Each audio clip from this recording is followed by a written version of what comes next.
السلام علیکم ورحمۃ اللہ وبرکاتہ۔ موضوع جو ہے ہمارا جو چل رہا تھا وہ موضوع ہے حکم و اہدائی ثواب قراءۃ القرآن للمیت، کہ میت کو قرآن خوانی کا ثواب ایصال کرنا، اس کا حکم کیا ہے۔ تو اس کے سلسلے میں کئی بنیادی باتیں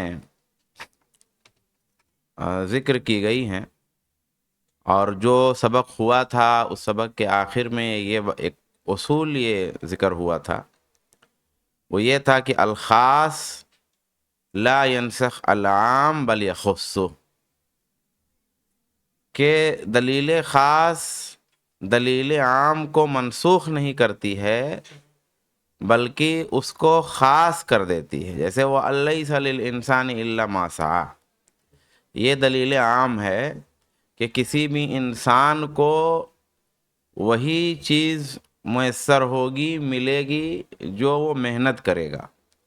یہ ایک عام دلیل ہے، اور اسی عام دلیل سے استدلال ہے کہ قرآن پڑھ کر کے قرآن کا ثواب آپ دوسرے کو دے نہیں سکتے۔ اسی عموم سے یہ بات ثابت ہے۔ تو اب خاص دلیلیں کیا ہیں؟ بھائی خاص دلیلیں کئی ہیں جن میں انسان نے ڈائریکٹ عمل تو نہیں کیا ہے مگر عمل کا اجر اسے ملا ہے۔ مثال کے طور پہ کسی کی طرف سے صدقہ کرنا، تو اب اس میں صدقہ کسی کی طرف سے کرنا یہ ثابت ہے، صدقہ کسی کی طرف سے کرنا یہ ثابت ہے۔ تو اب گویا یہ کہنا کہ اس کی وجہ سے یہ پتہ چلا کہ یہ جو آیت کا حکم ہے منسوخ ہے، صحیح نہیں ہے۔ کہ بھئی دیکھیے آیت میں تو یہ ہے کہ وہی ملے گا جو کوشش کرے گا، لیکن یہاں تو کوشش اس نے نہیں کیا مگر پھر بھی مل رہا ہے، اس کا مطلب یہ ہوا کہ یہ حکم منسوخ ہے۔ تو یہ اس طرح سے دلیل نہیں پکڑی جاتی، جو عمومی آیت تھی وہ منسوخ ہو ہاں، تو اس طرح دلیل نہیں پکڑی جاتی۔ دلیل کس طرح پکڑی جائے گی کہ یہ چیز صرف خاص کرے گی۔ کیا خاص کرے گی؟ جیسے عام ہے کہ وہ ہر انسان وہی کرے گا، وہی ملے گا اس کو جو وہ کرے گا۔ تو اب اگر صدقے کا اجر، کسی کی طرف سے حج کا مسئلہ، کسی کی طرف سے قرض کی ادائیگی، یہ ساری چیزیں اگر ثابت ہیں تو یہ چیزیں صرف اس پوائنٹ کو خاص کر لیں گی، استثناء۔ ہاں باقی چیزیں ویسے برقرار رہیں گی۔ مثال کے طور پہ کسی بھی ادارے میں تنظیم میں یہ ہو کہ بھائی جو پڑھائی کے ایام ہیں ان میں کسی کے لیے کوئی رخصت نہیں ہے، لیکن اس کے باوجود کسی کو رخصت مل گئی، تو اس کا مطلب یہ نہیں ہوا کہ وہ قانون ختم ہو گیا۔ اس کا مطلب یہ ہوا کہ یہ رخصت ملنا کسی خاص صورتحال کے لیے ہے، تو گویا وہ خاص صورتحال خاص ہو گئی اور باقی عام قانون موجود ہے۔ یہی معاملہ یہاں پر بھی ہے کہ وَلَيْسَ لِلْإِنسَانِ إِلَّا مَا سَعَىٰ کا جو عام قانون ہے وہ موجود رہے گا، اس میں سے جس پوائنٹ کے لیے دلیل موجود ہے وہ پوائنٹ گویا خاص ہو گیا۔ یہ لاسٹ میں نے بات بتائی تھی۔ اب اس مسئلے میں ائمہ حدیث کے اقوال کا مسئلہ ہے، اور جیسا کہ ہم نے اس سے پہلے بھی یہ بات ذکر کی تھی کہ جب آپ اصولوں اور دلیلوں کے بجائے ائمہ اور علماء کے اقوال پیش کریں گے اور اسی کو حجت بنائیں گے، تب پھر لیجئے قرآن خوانی میں بھی اقوال موجود ہیں، اور کوئی متاخرین یا ماضی قریب یا موجودہ علماء کے اقوال نہیں بلکہ متقدمین اور ثقہ علماء کے اقوال موجود ہیں۔ تو معلوم یہ ہوا کہ اقوال علماء کی وجہ سے فیصلہ نہیں ہوتا ہے، فیصلہ اصولوں اور دلیلوں کی روشنی میں ہوتا ہے۔ اقوال علماء ہمارے لیے مددگار ہوتے ہیں۔ مثال کے طور پہ اقوال ائمة الحدیث، ائمہ حدیث کے اقوال.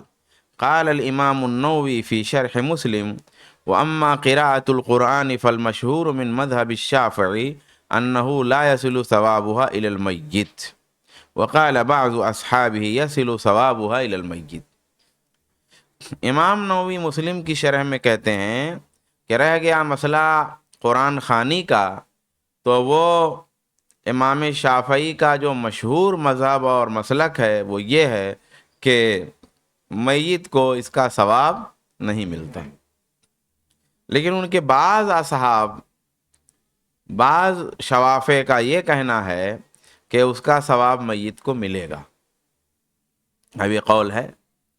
وذهب جماعة من العلماء إلى أنه يصل إلى الميت ثواب جميع العبادات من الصلاة والصوم والقراءة وغير ذلك.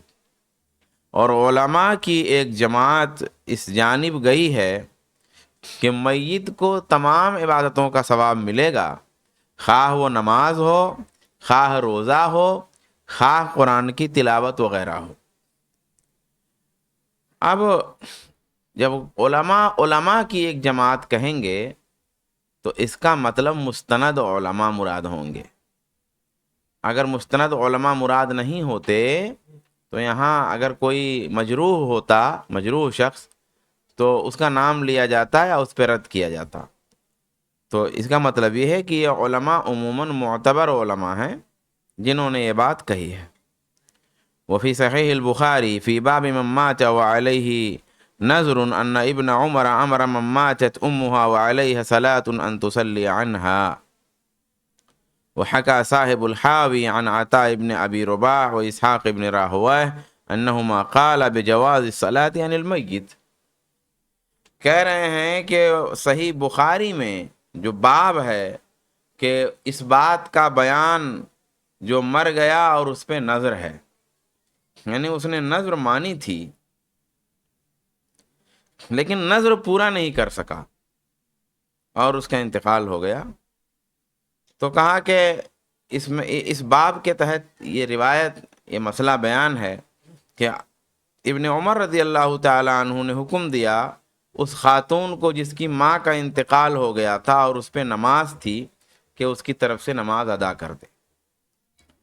معلوم ہوا کہ اگر کوئی نذر مان کر کے گیا ہے دنیا سے اور وہ نذر عبادت کی، نماز کی نذر تھی، تو اس کو پورا کیا جائے گا.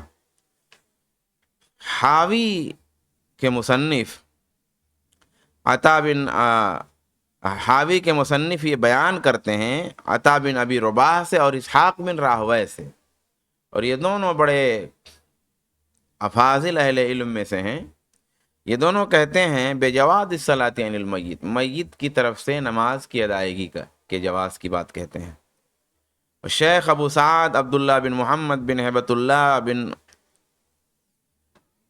ابی کہتے ہیں کہ ہمارے اصحاب میں سے متاخر اصحاب میں سے 10 لوگ کتاب الانتصار میں اسی کو اختیار کرتے ہیں، یعنی میت کی طرف سے نماز بھی ادا کی جا سکتی ہے اور قرآن خوانی کا ثواب بھی میت کو ملے گا.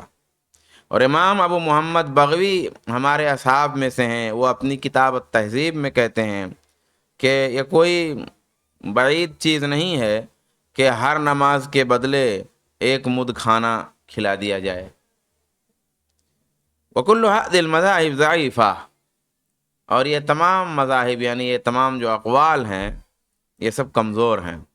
اور دلیلہم القیاس، اور ان کی دلیل قیاس ہے دعا اور صدقہ اور حج پر. یعنی ان تمام لوگوں کی جو دلیل ہے وہ کیا ہے؟ ان تمام لوگوں کے اقوال تو ہیں، یہاں تک کہ نماز بھی میت کی طرف سے پڑھنے کے اقوال ہیں، لیکن ان کی دلیل کیا ہے؟ یہی اصل دیکھنے کی بات. بھائی اقوال بھرنا ہے، اگر ایک موٹی سی کتاب تیار ہو جائے گی.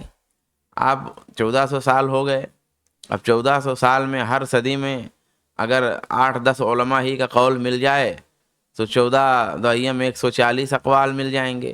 140 اقوال اور لکھے جائیں اور اس کا ترجمہ کیا جائے تو اچھی خاصی علمی کتاب تیار ہو جائے گی، موٹی سی. اس کو لوگ علمی کتاب، ہاں علمی کتاب تیار ہو جائے گی، موٹی سی تیار ہوگی وہ. تو یہ طریقہ تو ہے نہیں. آپ پیش کریں علماء کے اقوال، لیکن اصل دلیل، اب اگر یہ جو 140 علماء اور 140 اقوال آپ نے پیش کیا، ان کی دلیل کیا ہے؟ ان کی دلیل کیا ہے؟ تو وہ تو کچھ چند لائنیں ہوں گی، چند صفحات ہوں گے، کچھ روایات ہوں گی، کچھ آثار ہوں گے، وہاں پہ جانا ہوگا اصل. پھر وہاں سے جب چیز ثابت ہو جائے تو پھر بھائی ٹھیک ہے پیش کیجئے. کئی مسائل میں ایسے جیسے بھینس کے مسئلے میں ہے، بھینس کی قربانی کے مسئلے میں دیکھنے کی بات یہ ہے کہ اصل دلیل کیا ہے. یعنی آپ 2-3 جلدوں میں ہم کتاب لکھیں اور اس میں بیان کریں، لیکن اس میں اصل دلیل کیا ہے؟ تو ایک جو دلیل اصل ہے وہ وہی نوع من البقر ہے، بہت بنیادی دلیل، کہ علماء نے اس کو، بھینس کو یہ کہا ہے کہ بھئی یہ گائے کی ایک نوع ہے، نوع من البقر، گائے کی نوع ہے. تو گویا گائے کی نوع جب کہا تو گویا وہ بھی گائے کے حکم میں ہو گئی. یہی جو جوہری، اب اس دلیل یا اس وجہ استدلال پر کی بنیاد پہ آپ 200-400 علماء کے اقوال لے آئیے نا بھئی، 200-400 علماء کے اقوال لے آئیے. اصل دلیل کیا ہے؟ وہ اصل دلیل یہ ہے. اب سوال یہ ہے کہ بھینس پائی کہاں جاتی ہے؟ بھئی جب ہم کسی چیز کی پہچان کرواتے ہیں، کیا نوع من البقر کسی عالم کا کہنا دلیل شرعی ہے؟ وہ تو شرع ہے نا. گائے بھینس کیا ہے؟ یہ کیا ہے علماء کا نوع من البقر کہنا؟ علماء کا نوع من البقر کہنا نہ تو قرآن کی کوئی آیت ہے، نہ تو کوئی حدیث ہے، اور نہ تو کوئی اس طرح کی شرح ہے. اصل میں نوع من البقر کہنا بھینس کی پہچان ہے کہ ہم نے دیکھا بھینس، آپ نے دیکھا بھینس، اور دسیوں لوگ ہیں وہ بھینس کو جان نہیں رہے ہیں کہ یہ کون سی چیز ہے، یا نہیں دیکھا ہے. آپ نے دیکھا تھا تو جان گئے کہ بھئی ایک طرح کا جانور ہے. آپ نے دیکھا نہیں ہے. اب میں نے دیکھا ہے یا مجھے کچھ معلوم ہے اس کے بارے میں کہیں سے، میں اس کا تعارف آپ سے کروا رہا ہوں. یہی ہے نوع من البقر. اب ان علماء نے بھینس کا تعارف کروایا کہ بھئی بھینس کیا ہے. اب لوگوں نے بھینس تو دیکھا نہیں ہے کہ بھئی تصویر دکھا دیے بھینس کو، یا بھینس بولے بھینس یہ ہے. تو تعارف جب کرانا ہوا تو کہا نوع من البقر گائے کی ایک قسم ہے. گائے کی ایک قسم، انہوں نے گائے کی قسم سمجھا، کیونکہ گائے بھی دودھ دیتی ہے، بھینس بھی دودھ دیتی ہے، اور دودھ دینے کا انداز بھی تقریباً یکساں ہے، کھانے پینے کا انداز کافی حد تک یکساں ہے. تو کہا بھی نوع من، یہ ہے اس کی حقیقت.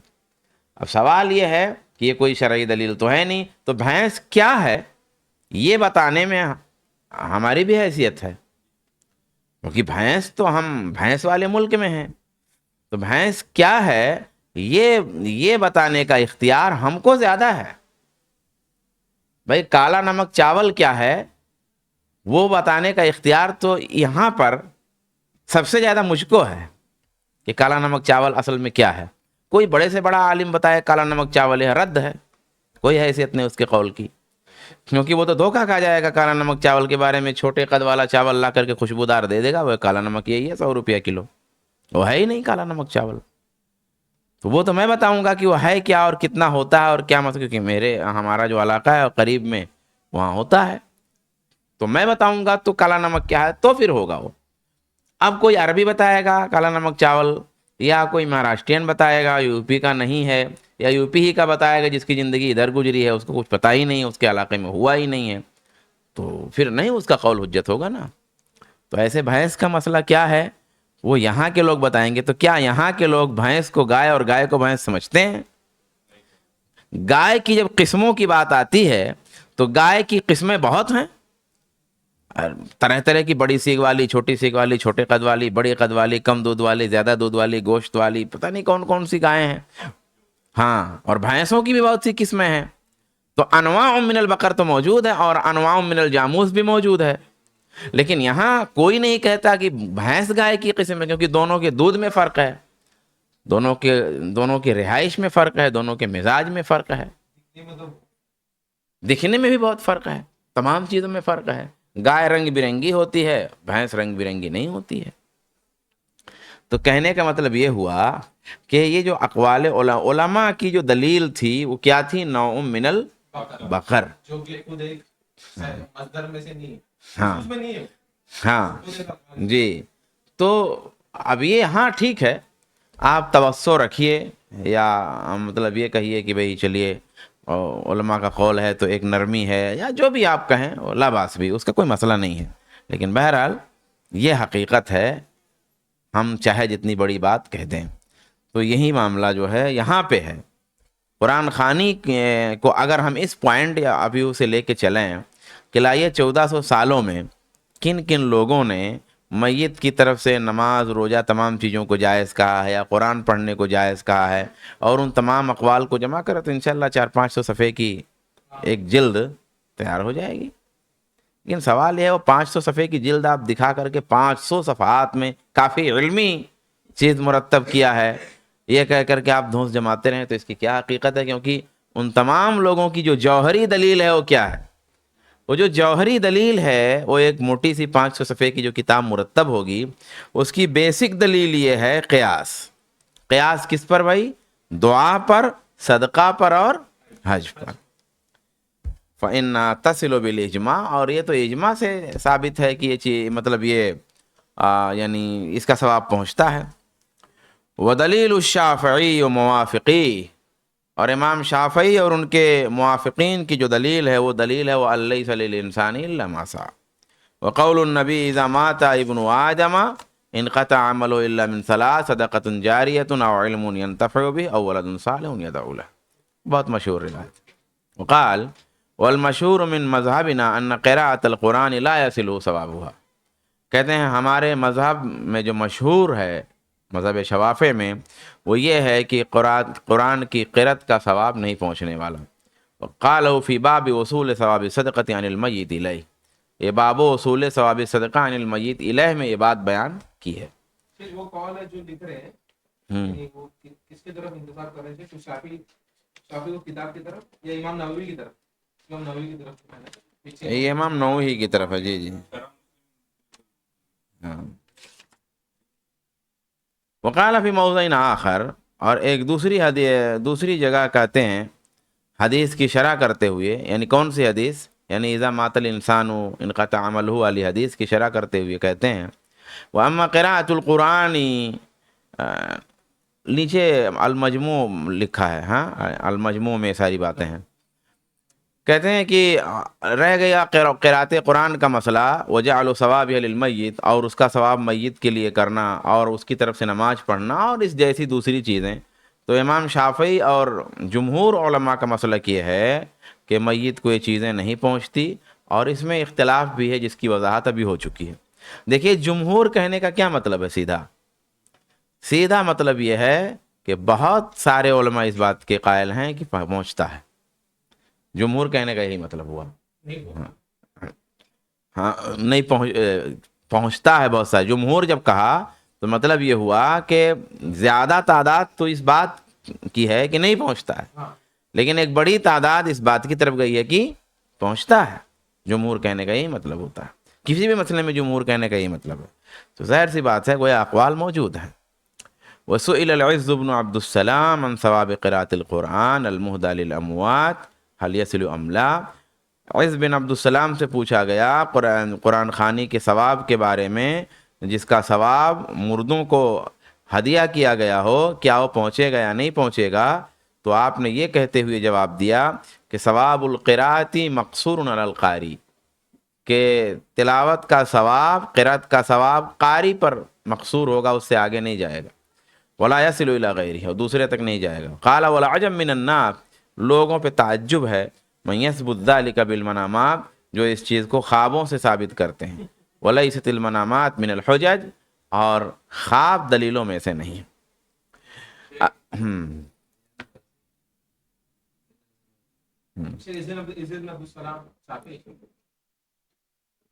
میں نہیں بتا پاؤں گا یہ شافعی ہیں، ہاں مگر مشہور عالم ہیں، یعنی تمام علماء ذکر کرتے ہیں ان کا نام. ہاں ایک منٹ.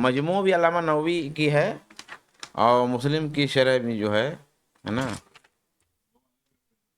ہاں. اقوال و اصحاب المذاہب الاربع، مذاہب اربع والوں کے اقوال. نمبر 1 مذہب الاحناف. قال ملا علی القاری فی شرحہ لکتاب الفقہ الاکبر للامام ابی حنیفہ رحمہ اللہ ما نص.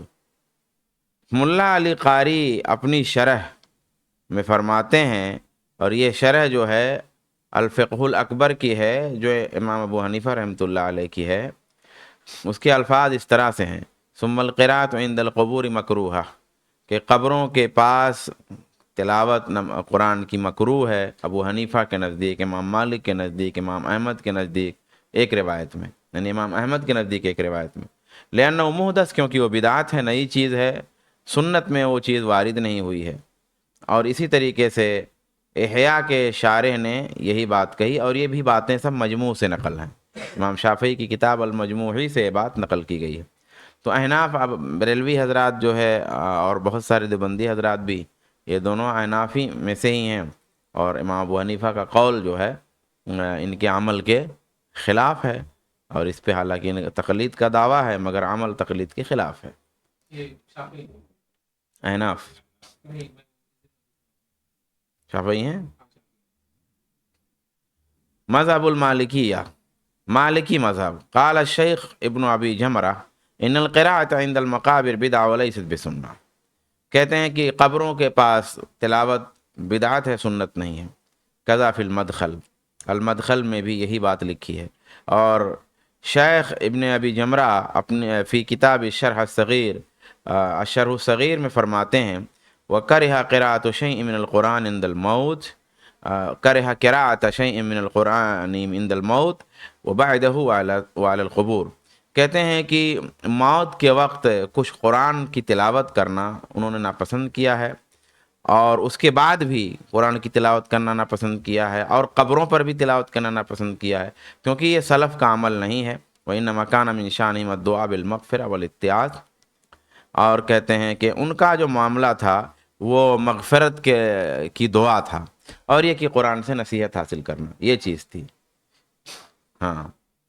وكذلك في حاشیۃ العلامہ العدوی علی شرح ابی الحسن، اور حاشیۃ العلامہ عدوی شرح ابی الحسن میں یہ بات لکھی ہوئی ہے، مجموع سے نقل کی گئی ہے، جو شرح المہذب ہے.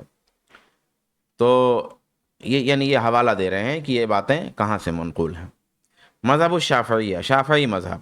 استدل الامام الشافعی رحمہ اللہ علی عدم وصول ثواب القراءۃ الی الاموات. امام شافعی نے استدلال کیا ہے قراءت یعنی تلاوت کا ثواب نہ پہنچنے کا مردوں کے لیے. دلیل کیا ہے؟ وَأَن لَيْسَ لِلْإِنسَانِ إِلَّا مَا سَعَى، اور حدیث اذا مات ابن آدم انقطع عمله إلا من ثلاث. وقال الامام النووی رحمہ اللہ فی شرح هذا الحدیث، امام نووی اس حدیث کی شرح میں کہتے ہیں کہ رہ گیا قرآن کی قرأت کا مسئلہ، اور اس کے ثواب کو میت کے لیے کر دینے کا مسئلہ، اور اس کی طرف سے نماز پڑھنے کا مسئلہ، اور اس جیسے دیگر اعمال کا مسئلہ. مذہب الشافعی والجمہور انہا لا تلحق المیت. تو کہتے ہیں شافعی کا مذہب اور جمہور کا مذہب یہی ہے کہ وہ میت کو چیز نہیں ملتی ہے. کرر ذلك فی عدۃ مواضع من شرح مسلم کو مرہ. شرح مسلم میں امام نووی نے مختلف جگہوں پر بار بار یہ بات ذکر فرمائی ہے. ہاں. وقال فی شرح المنہاج لابن النحوی، اور ابن النحوی کی شرح المنہاج میں کہا کہ لا يصل الى المیت عندنا ثواب القراءۃ علی المشہور، کہ مشہور مسلک یہ ہے کہ میت کو قرآن خوانی کا ثواب نہیں پہنچتا. آخر مذہب الحنابلہ، حنابلہ کا مذہب. قال الامام احمد لمن رآہ یقرأ علی القبر، امام احمد نے اس سے کہا جسے دیکھا کہ وہ قرآن پڑھ رہا ہے قبر پر: یا ھذا ان قراءۃ القرآن علی القبر بدعہ، اے فلاں، اے صاحب، قرآن پڑھنا قبر پر بدعت ہے. جیسے ہم بولتے ہیں بھائی اے صاحب ویسا. ہاں. یا ھذا وہ قول جمہور السلف علیہ قدماء اصحابہ، اور یہی جمہور سلف کا قول ہے، اور یہی یعنی حنبلی مذہب کے جو قدیم لوگ ہیں ان کا بھی یہی مسلک ہے. اور فرمایا والقراءۃ علی المیت بعد موتہ بدعہ، اور میت پر قرآن پڑھنا اس کی موت کے بعد یہ بھی بدعت ہے.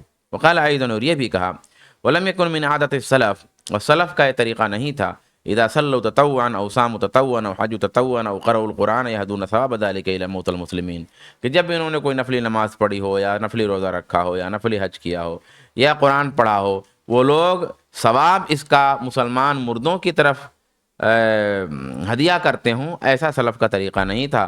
فلا ينبغي العدول عن طریق السلف، تو سلف کے طریقے سے ہٹنا صحیح نہیں ہے۔ اور امام ابو الحسن البعلی کتاب اختیارات میں کہتے ہیں ولا یصح الاستئجار علی القراءۃ، قرآن خوانی کی اجرت درست نہیں ہے، واہداء الی المیت، اور اس کو میت کے لیے ہدیہ کرنا وہ بھی درست نہیں ہے، یعنی ایصال ثواب کرنا نہیں درست ہے۔ لأنه لم ينقل عن أحد من العلماء الإذن في ذلك، کیونکہ علماء میں سے کسی سے بھی اس کی اجازت منقول نہیں ہے۔ وقد قال العلماء، علماء نے یہ کہا ہے کہ ان القاری اذا قرأ لأجل المال فلا ثواب له، اگر پڑھنے والے نے مال کے لیے پڑھا تو اس کو بھی اس کا ثواب نہیں ملے گا۔ تو یہ تو مشاہدے میں تو یہی ہوتا ہے۔ ہاں، عام طور پہ ایسے ہی ہوتا ہے۔ ہاں، فَأَيُّ شَيْءٍ يَهْدِي لِلْمَيِّتِ، تو میت کو گفٹ کیا کرے گا؟ ثواب تو اس کو بھی نہیں ملا ہے، تو پھر وہ دے گا کیا جب اس کے پاس ہے ہی نہیں؟ وَإِنَّمَا يَصِلُ إِلَى الْمَيِّتِ الْعَمَلُ الصَّالِحُ، میت کو اس کا نیک عمل پہنچتا ہے۔ والاستئجار علی مجرد التلاوہ لم یقل بھی احد من الائمہ، اور مجرد تلاوت پہ اجرت کا لین دین یہ تو کسی امام نے نہیں کہا، یہ کسی کا بھی قول نہیں ہے۔ ہاں، کہا یہ تو کسی نے نہیں اجازت دیا۔ وَإِنَّمَا تَنَازَعُوا فِي الِاسْتِئْجَارِ عَلَى التَّعْلِيمِ، ہاں تعلیم پر اجرت لینے میں ہے مسئلہ، اختلاف ہے، لیکن تلاوت کر دیجئے اور پیسہ لے لیجئے یہ اجرت میں ایسا نہیں۔ ہاں پڑھانا ہے تو اس میں ہے کہ بھی پڑھا دیجئے قرآن، تو آپ قرآن پڑھا رہے ہیں تو قرآن کی تلاوت بھی کریں گے تو اس پہ اجرت کا معاملہ ہے، لیکن اور اس میں بھی اختلاف ہے، اس میں بھی اختلاف ہے۔ تو کہا کہ اَيْ مِنْهُمْ مَنْ أَبَاحَ الْأُجْرَةَ، یعنی اختلاف کا کیا مطلب ہے؟ تو کہا کہ یہ مطلب یہ ہے کہ ان میں سے کچھ نے اجرت کو مباح قرار دیا ہے قرآن کی تعلیم پر، اور کچھ لوگوں نے مباح قرار نہیں دیا، اور آج یہ ہے کہ درست ہے۔ وقال فی شرح الاقناع، شرح الاقناع میں کہا قال الاکثر، اکثر لوگوں نے کہا ہے لا یصل الی المیت ثواب القراءۃ وان ذلک لفاعلہ، کہ قرأت کا ثواب میت کو نہیں جائے گا، یہ اس کو پڑھنے والے کو جائے گا۔ من کتاب حکم القراءۃ للاموات، یعنی یہ چیز ماخوذ ہے حکم القراءۃ للاموات نام کی ایک کتاب ہے، محمد احمد عبدالسلام کی، یہ علماء ازہر میں سے ہیں، وہیں سے اس چیز کو نقل کیا گیا ہے۔ ابن القیم زاد المعاد میں کہتے ہیں عبارت اس طرح سے ولم یکن من ہدیہ، رسول کا طریقہ یہ نہیں تھا کہ ان یجتمع للعزا ویقرأ له القرآن، کہ لوگ جو ہے عزاداری میں اکٹھا ہوں اور قرآن پڑھا جائے میت کے لیے، نہ تو اس کی قبر کے پاس نہ اس کے علاوہ کہیں اور بھی۔ وکل ھذا بدعۃ حادثہ مکروہہ، یہ نئی بدعت ہے اور ناپسندیدہ چیز ہے۔ یہ تو ہو گیا ائمہ حدیث کے اقوال اور مذاہب اربعہ کے اقوال، کلام علماء الوصول، علماء وصول کا کلام۔ قال صاحب کتابی طریق الوصول الی ابطال البدع بعلم الوصول، یعنی کتاب کا نام ہے طریق الوصول الی ابطال البدع بعلم الاصول، یہ کتاب کا نام ہے۔ اس کتاب میں صاحب کتاب کہتے ہیں بعد ما ذکر قاعدۃ اصولیہ نفیسہ، ایک بہت قیمتی اصول ذکر کرنے کے بعد انہوں نے یہ بات کہا من هذه القاعدۃ الجلیلہ، اس عظیم قاعدہ سے تعلم، یہ بات معلوم ہوتی ہے ان اکثر ما تفعل العامہ من البدع المذمومہ، کہ اکثر لوگ جو کرتے ہیں وہ بڑی مذموم بدعت ہے۔ ولنذکر لک امثلہ، اور اس کی ہم کچھ مثالیں دیتے ہیں۔ کہا پہلا قراءۃ القرآن علی القبور رحمۃ بالمیت، ترکہ النبی صلی اللہ علیہ وسلم وترکہ الصحابہ مع قیام المقتضى للفعل، کہا جیسے قرآن پڑھنا قبروں پر میت پر رحمت سمجھ کر کے، نبی صلی اللہ علیہ وسلم نے حالانکہ اس کو چھوڑ دیا، وترکہ الصحابہ، صحابہ نے اس کو چھوڑا، حالانکہ تقاضا موجود تھا، مع قیام المقتضى للفعل، عمل کا تقاضا موجود تھا، والشفقہ للمیت، اور میت پہ شفقت کا تقاضا موجود تھا، وعدم المانع منہ، اور مانع نہیں تھا۔ اس کا کیا مطلب ہے؟ اس چیز سے روکنے والی چیز کوئی نہیں تھی، کوئی معنی نہیں تھا، کوئی رکاوٹ والی چیز اس میں نہیں تھی۔ جیسے معنی کا مطلب یہ ہے کہ جیسے اللہ کے رسول صلی اللہ علیہ وسلم کے زمانے میں اگر موجودہ قرآن جیسا قرآن چھاپنا چاہتے تو مانع تھا، یہ مطلب ہے معنی کا۔ معنی کا مفہوم یہ ہے کہ ہم کوئی چیز کرنا چاہ رہے ہیں لیکن جب ہم وہ کرنے جا رہے ہیں تو وہ کر نہیں پا رہے ہیں، یعنی کرنا تو چاہ رہے ہیں لیکن کر، جیسے مثال کے طور پر کون صحابی رسول نہیں چاہتے رہے ہوں گے کہ قرآن کافی اچھے طریقے سے یعنی کہ شائع ہو؟ یہ تو ہر کسی کی چاہت تھی، اور حضرت عثمان غنی نے کیا، ابو بکر صدیق رضی اللہ تعالیٰ عنہ نے کیا، سب اور پھر کرتے رہے لوگ. لیکن آپ دیکھیں گے کہ موجودہ زمانے کا جو قرآن مختلف طرح کے نسخے ہیں وہ زیادہ بہتر اور زیادہ شاندار اور زیادہ خوبصورت ہیں ان نسخوں سے جو نسخے عثمان بن عفان کے زمانے میں، ابو بکر صدیق کے زمانے میں تھے. تو اب ان لوگوں نے کیوں نہیں ایسا قرآن چھاپا؟ تو معنی تھا، معنی یہی کہ اس کے وسائل موجود ہی نہیں تھے کہ ویسا چھاپا جائے، تو یہ معنی موجود تو کہا معنی بھی نہیں تھا کوئی کہ ہاں وہ کعبہ کی تعمیر کی جو مسئلہ ہے ہاں کہ لوگ اگر کتنے بنا تو پھر سے اس کو یہ بھی ایک معنی ہے، یہ بھی ایک معنی ہے، یہ جو ہے معنی ہے. اظہار کرنا چاہیے، کرنا ہاں چاہ رہے تھے پھر بھی نہیں کر پائے. ہاں، تو نبی صلی اللہ علیہ وسلم ایسا کیا تو معنی نہیں ہو. اور تقاضا کیا موجود، اس کا مطلب کیا ہے؟ وہ تو ویسے واقعات کئی ہوئے ہیں کہ لوگ میت پائے ہیں، نبی سے ان کی محبت بھی تھی اور نبی ان کو کچھ نہ کچھ ثواب پہنچانے کی چاہ رہے تھے، یہ سب تقاضا موجود تھا. یعنی کہ ثواب پہنچنے کا تقاضا اس وقت جیسے آج جیسے کل بھی تھا، اور جیسے میت کے ساتھ رحمت کا تقاضا آج جیسے کل بھی تھا، اطاعت کا تقاضا جیسے آج جیسے کل بھی تھا کہ کون نہیں اطاعت کرنا چاہے گا. تو یہ تقاضا جو ہے کہ بھئی نوافل ادا کرنا اور میت کو پہنچانا اور میت کو جو ہے کیا نام ہے رحمت اور اچھے ماحول میں کر دینا ثواب عطا کر کے. اپنی میت سے تو کم محبت نہیں کرتے. ہاں، تو یہ تقاضا موجود تھا جیسے آج موجود ہے، دونوں وقت یہ تقاضے موجود ہیں، لیکن پھر بھی یہ چیز نہیں کی گئی. یہ مطلب ہے بدعت کا جب معاملہ آئے تو یہ 2 پوائنٹ ہمیشہ یاد رکھنا چاہیے. پہلا پوائنٹ یہ ہے بدعت میں کہ وہ عمل جس کو ہمارے رسول نے نہ تو کہا ہو، نہ تو کیا ہو، اور نہ تو اس پر مطلب اس پر ہوا اور سکوت، یعنی سکوت ظاہر کیا، یعنی ہمارے رسول سے ثابت نہ ہو، یعنی ہمارے رسول سے ثابت نہ ہو. ایک پوائنٹ.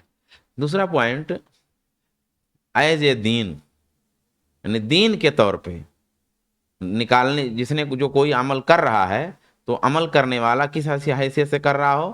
دین کی حیثیت سے کر رہا ہو. تو ایک پوائنٹ یہ ہے کہ دین کی حیثیت سے کر رہا ہو، اور ایک پوائنٹ یہ ہے، کیا بتایا تھا پہلا پوائنٹ میں نے؟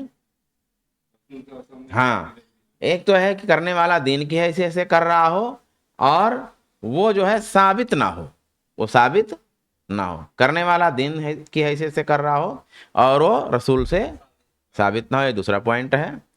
تیسرا پوائنٹ یہ ہے اس میں کہ اس کا تقاضا موجود رہا ہو اور اس میں معنی نہ رہا.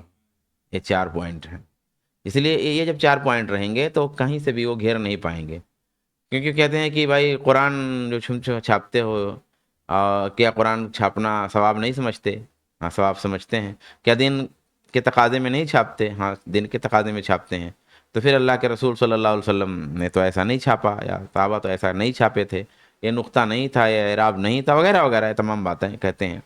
تو بھائی اس کا تقاضا بھی کیا نام سے اس وقت ہاں وہ معنی تھا یہاں معنی تقاضا تو تھا، تقاضا تھا. کہیں بھی کبھی ایسا ہوگا کہ تقاضا جو ہے نہیں رہے گا اور معنی جو ہے نہیں رہے گا، دونوں چیزیں نہیں، کبھی کوئی ایک چیز کا مسئلہ ہوگا. تو جیسے ابھی قرآن چھاپنے کا مسئلہ ہے، تو قرآن چھاپنے میں تقاضا تو تھا لیکن معنی تھا. تو یہ یہاں معنی تھا، تو معنی تھا تو نہیں کیا، معنی ختم ہوا تو کرتے جا رہے ہیں. تو یہ 4 پوائنٹ ہمیشہ ذہن میں رہیں گے تو کوئی بھی بدعتی جو ہے گھیر نہیں سکے گا. فَمِمُقْتَضَى الْقَاعِدَةِ الْمَذْكُورَةِ، تو اس مذکورہ قاعدے کے تقاضے سے اس کا ترک کرنا سنت ہے اور اس کا کرنا بدعت مذمومہ ہے. ہاں، وَكَيْفَ يُعْقَلُ أَن يَتْرُكَ الرَّسُولُ شَيْئًا نَافِعًا، اب کیسے یہ بات سمجھی جا سکتی ہے کہ کوئی مفید چیز رسول چھوڑ دیں اپنی امت کے لیے، یعود علیہ بالرحمہ، جس کا نتیجہ رحمت ہو. یترک الرسول طول حیاتی، آپ پوری زندگی چھوڑے رکھیں. ولا یقرأ علی میت مرۃ واحدہ، اور کسی بھی میت پہ آپ نہ پڑھیں. بھئی رسول دعا کرتے تھے میت کے لیے، تو یہ تو آپ نے کیا، لیکن قرآن کیوں نہیں پڑھا؟ نقلاً عن المجموع، یہ ساری باتیں امام نووی کی کتاب المجموع سے منقول ہیں. اقول، کہتے ہیں یہ جو ہے کہ میں کہتا ہوں، من اراد مزید من الاطلاع فلیراجع هذا البحث المفصل فی کتاب المجموع. کہ جو مزید معلومات چاہتا ہے اسے چاہیے کہ یہ پوری تفصیلی بحث کتاب مجموع میں دیکھ لے۔ امام نووی کی کتاب المجموع میں بہت تفصیل سے اس مسئلے کو بیان کیا گیا۔ ثم لینظر الی اقوال باقی المفسرین واہل الحدیث والفقہ والاصول فی هذا المسئلہ، پھر باقی مفسرین اور علماء حدیث، علماء فقہ، علماء اصول کے اقوال اس مسئلے میں دیکھ لے۔ وکل القائلین بذلک من اہل السنہ والجماعہ، اور یہ تمام جو کہیں کہ تمام باتوں کے جو قائل ہیں وہ سب اہل سنت والجماعت میں سے ہیں، ان میں کوئی ایک بھی وہابی نہیں ہے۔ کہنے کا مطلب یہ ہے کہ یعنی جس کو تم وہابی سمجھتے ہو، یعنی کہ جن لوگوں کو، تو وہ لوگ نہیں ہیں، یعنی جن کو تم سمجھتے ہو وہابی۔ باقی ہمارے نظر سبھی وہابی ہیں، لیکن جن کو تم وہابی سمجھتے ہو تو اس لحاظ سے ان میں کوئی وہابی نہیں ہے، اور جن کو تم اہل سنت والجماعت سمجھتے ہو یہ تمام منع کرنے والے سب اہل سنت والجماعت میں سے ہیں۔ کما یزعم عباد القبور، جیسا کہ قبروں کی عبادت کرنے والے سمجھتے ہیں اور ضلالت کے مددگار لوگ سمجھتے ہیں کہ یہ وہابی اور غیر وہابی۔ والحمد للہ الذی بنعمتہ تتم الصالحات۔ وقد یستدل الخصوم بحدیث اقرؤوا علی موتاکم یاسین، اور جو ہمارا فریق ہے سامنے کا، وہ فریق دلیل پکڑتا ہے اس روایت سے، اقرؤوا علی موتاکم یاسین، کہ اپنے مردوں پہ یاسین پڑھو۔ فاقول، تو میں کہوں گا، امام ابن القیم نے اس جواب کی محنت ادا کر دی ہے ہماری طرف سے۔ انہوں نے کیا کہا کہ رہ گئی یہ حدیث اقرؤوا علی موتاکم یاسین، کہ اپنے مردوں پہ یاسین پڑھو، تو کہتے ہیں اس حدیث میں علت ہے، اور یہ حدیث سند سے کے لحاظ سے مضطرب ہے، اور اس کی سند بھی مجہول ہے۔ وعلی فرض صحتہ، اور اس کے صحت کو مان لینے کے بعد، فلا دلالۃ فیہ قطعا، اس میں کوئی دلیل نہیں ہے۔ فإن المراد من قولہ موتاکم، کہ اللہ کے رسول کے اس حدیث میں موتاکم سے مراد من حضرہ الموت، جو حالت نزع میں ہو، جس کو موت آ گئی ہو، یعنی مرنے کے قریب ہو، اس کے لیے ہے یہ۔ لیکن فی موتاکم لا الہ الا اللہ، ہاں، آگے وہی بات کہہ بھی رہے ہیں، یہ حیث یقین و ضعیف البنیہ، کہ مطلب اب اس کی جو جسم کی بنیاد ہے اب وہ جا چکی ہے، کمزور ہو چکی ہے، ساقط الاعضاء، اعضاء جواب دے چکے ہیں، اور اب پورے وجود کے ساتھ وہ اللہ کی طرف متوجہ ہو گیا ہے، مرنے والا ہے۔ فیقرؤ علیہ لما یزداد بہ قوۃ قلب، تو اس پہ چلو قرآن پڑھا جائے تاکہ اس کے دل کی قوت مضبوط ہو۔ فہذا قطعا من عملہ فی حیاتی، اور یہ عمل اس کی زندگی میں ہو رہا ہے۔ بھئی ہم پڑھ رہے ہیں، اور کس لیے پڑھ رہے ہیں؟ ثواب پہنچانے کے لیے نہیں پڑھ رہے، ہم پڑھ رہے ہیں قرآن، کہ قرآن سنیں تو سن کر کے اس کا دل مضبوط ہو۔ یہ تو اور وہ زندہ ہے ابھی، یعنی حالت نزع میں تو ہے، لیکن ابھی مردہ کا حکم نہیں ہے، تو اس کو اس کا فائدہ مل رہا ہے۔ وخصت یاسین، اب رہ گیا مسئلہ کہ یاسین کو کیوں خاص کیا گیا اس حالت میں، تو کہا اس میں اللہ کا ذکر ہے، اس کی توحید ہے، اور اللہ نے جو اپنے نیک بندوں کے لیے تیار کر رکھا اس کی خوشخبری ہے، تو اس لیے جو ہے یاسین، یعنی یہ اگر مان لیں تب فہذه المعانی کلها تجدها فی سورہ یاسین، تو یہ تمام معانی مفاہیم سورہ یاسین میں آپ پائیں گے۔ یہی چیز امام فخر الدین رازی نے کہی ہے، اور یہی چیز علامہ عزیزی نے جو ہے الجامع الصغیر میں کہی ہے اس حدیث کی شرح میں۔ اور فیروز آبادی کہتے ہیں قراءۃ القرآن علی الاموات بدعہ مذمومہ، کہ قرآن خوانی کرنا مردوں پر یہ مذموم بدعت ہے۔ اور علامہ ابن القیم کے اس قول کی جو ہے شہادت، گواہی، جو موتاکم والی تو جو تفسیر انہوں نے کی ہے اس کی گواہی یہ لقنوا موتاکم لا الہ الا اللہ سے ہوتی ہے، یعنی ای من حضرتہم مقدمات الوفات، یعنی امام ابن القیم نے کیا تشریح کی ہے موتاکم کی، کہ موتاکم سے مراد وہ لوگ ہیں جن کو انتقال اور آخری لمحات کے مقدمات نظر آ رہے ہوں، ہاں کئی چیزیں سمجھ میں آ رہی ہوں کہ یہ آدمی بچنے والا نہیں ہے، یہ اپنی آخری حالت میں ہے، اس کی نشانیوں سے سمجھ میں آ رہا ہو، اس کو موتاکم کہا گیا ہے۔ تو کہا اس کی دلیل لقنوا موتاکم لا الہ الا اللہ ہے، کہ اللہ کے رسول نے کہا اپنے مردوں کو لا الہ الا اللہ کی تلقین کرو۔ اب یہاں موتاکم اللہ کے رسول نے کس کے لیے کہا ہے؟ موتاکم اللہ کے رسول نے مر چکے آدمی کے لیے نہیں کہا ہے، کیونکہ جو آدمی مر چکا اس کو کیا تلقین کریں گے؟ موتاکم کہا ہے اللہ کے رسول نے اس کے لیے جو مرنے والا ہو۔ تو یہ جو تشریح کی امام ابن القیم نے موتاکم کی، کہ بھئی یہاں مراد یاسین پڑھنے میں موتاکم سے جس کو موت کا وقت قریب ہو، تو یہاں اس کی دلیل ہے یہ۔ فقد کان یلقنہ عمہ، تو اللہ کے رسول نے خود اس کی تلقین کی اپنے چچا کو، اور وہ حالت نزع میں تھے۔ وَيَقُولُ لَهُ يَا عَمِّي قُلْ لَا إِلَهَ إِلَّا اللَّهُ، اے چچا جان کہیے لا الہ الا اللہ، کلمہ حاج لک بہا عند اللہ، ایک کلمہ کہہ دیجئے اللہ کے ہاں میں اس سے حجت پکڑوں گا۔ مسلم نے اس کو روایت کیا۔ تو لا الہ الا اللہ کی تلقین کر رہے تھے مرتے وقت۔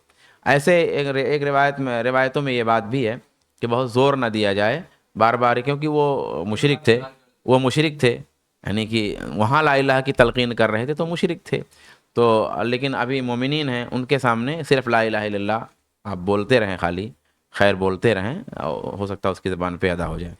وہ خلاصۃ القول، اور تمام باتوں کا خلاصہ یہ ہے، ان اہداء ثواب قراءۃ القرآن للمیت لا یصل، کہ قرآن خوانی کا ثواب گفٹ کرنا میت کو نہیں پہنچتا ہے، لأنه ليس من فعل السلف قبلنا، کیونکہ ہم سے پہلے اسلاف کا یہ عمل نہیں ہے.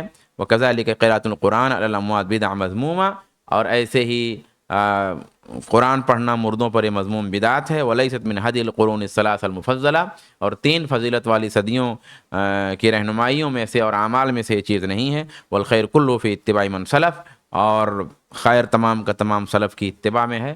والحمد للہ رب العالمین. الحمد للہ. تو اس ہاں، اور بھی عبارت ہے اس میں. نہیں ایک بار پڑھنے کا موقع ملا ہے یاسین کے متعلق جتنے فضائل اور اس طرح کی حدیث ہیں سب کے سب ضعیف اور موجود، ایک بھی حدیث ثابت نہیں. یاسین قرآن کا دل ہے، جی جی بالکل.